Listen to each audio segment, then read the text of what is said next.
Patuloy na magdadala ng pagulan sa malaking bahagi ng bansa ang southwest monsoon o habagat. Ito magdadala ng malakas na mga pagulan at lumipat na patungong Visayas at Mindanao.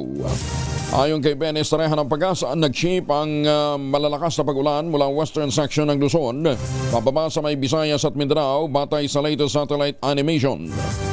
Sinabi ni Estreja na mula Huwebes ng hapon o kahapon hanggang madaling araw nitong Biyernes, mataas ang tsansa ng pagulan sa maraming lugar, kabilang ng Visayas at Mindanao, Mimaropa, Zambales, Bataan, Cavite, Batangas, Metro Manila, hanggang sa Batanes at Babuyan Island.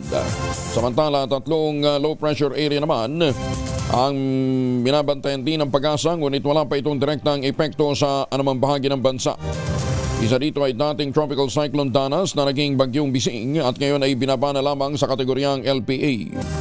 Sinabi ni Estreja na ang mga pangalawang sama ng panahon o low pressure area naman na nasa labas ng PAR ay may high potential na ma-develop bilang tropical depression sa susunod na 24 oras. Huli itong namataan sa layong 2,070 kilometro east-northeast ng extreme northern Luzon. Ang isa pang sama ng panahon na nasa labas ng PAR ay may medium chance na maging bagyo at huli itong namataan sa layong 820 kilometro northeast ng extreme northern Luzon. Si Grace Castañeda ng Pag-asa, kasama na natin. Grace, good morning.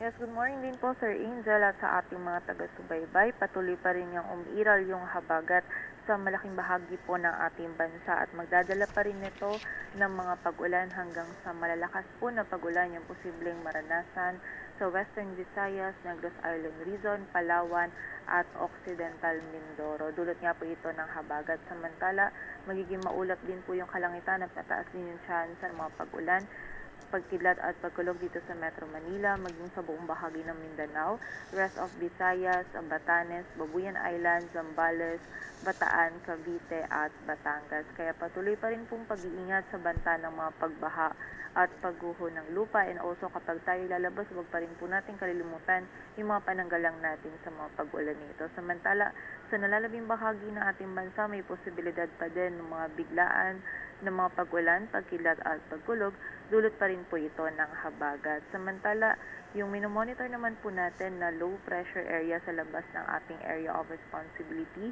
yung nasa silangan po ng extreme northern Luzon. Huli po itong namataan sa line 2,030 kilometers east-northeast ng extreme northern Luzon. Mataas pa rin po yung chance nito na ma-develop at maging isang ganap na bagyo, ngunit mababa po yung posibilidad na ito ay pumasok sa loob ng ating area of responsibility, and wala rin po itong direct effect sa anumang bahagi ng ating bansa. E nakita po natin sa mga susunod na araw, yung habagat pa din po yung patuloy na magdudulot ng mga pag-ulan sa malaking bahagi ng ating bansa. At yan po muna ang latest dito sa Weather Forecasting Center ng Pag-asa. Grace Castañeda, magandang umaga po. Maraming salamat, Grace Castañeda mula sa Pag-asa.